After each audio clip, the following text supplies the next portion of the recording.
I'm Vijaya, back on Mirchi, New Jersey, making sense of immigration law with the lawyers from the NPZ Law Group. And I have with me Snehal Batra. She's a managing attorney at the NPZ Law Group at the Raritan office with over 20 years of experience and also speaks Gujarati. So welcome. So good to have you, Snehal.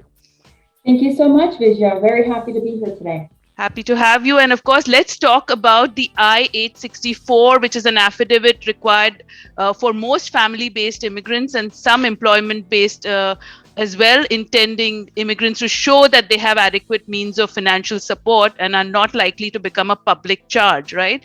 So, Absolutely. what is the role that this plays in family based immigration? Well, first of all, the purpose of the Affidavit of Support is to ensure that the new immigrant is not going to rely on public benefits, such as food stamps, Medicaid, Social Security income, because if the immigrant later receives these benefits from the government, it would require the sponsor to repay that money. So under the law, every person who immigrates based on a relative petition must have a financial sponsor. So if you file the relative petition, you have to agree to be the financial sponsor and file the I-864. And even if you don't meet the financial qualifications, you still have to file it and accept responsibility. But you may be able to have a joint sponsor who can meet the income requirement. So the sponsor has to be over 18 years old, a US citizen, or a green card holder, and also has to be residing in the US. And the important thing to remember is that the Affidavit of Support is actually a contract that the sponsor signs. It's a contract that they are agreeing to use their financial resources to support the intending immigrant. So again, if the immigrant receives any means-tested public benefits, then the sponsor is responsible for repaying the cost of these benefits. Okay, and if you don't repay this debt, to the agency, the immigration can actually sue you in court to get the money. Okay, and another important thing to remember is that the obligation for the sponsor for the Affidavit of Support, it only ends when the immigrant becomes a U.S. citizen or is credited with 10 years of work or leaves the U.S. permanently or dies. And one important tip that your listeners should be aware of is that divorce does not end the sponsorship obligation.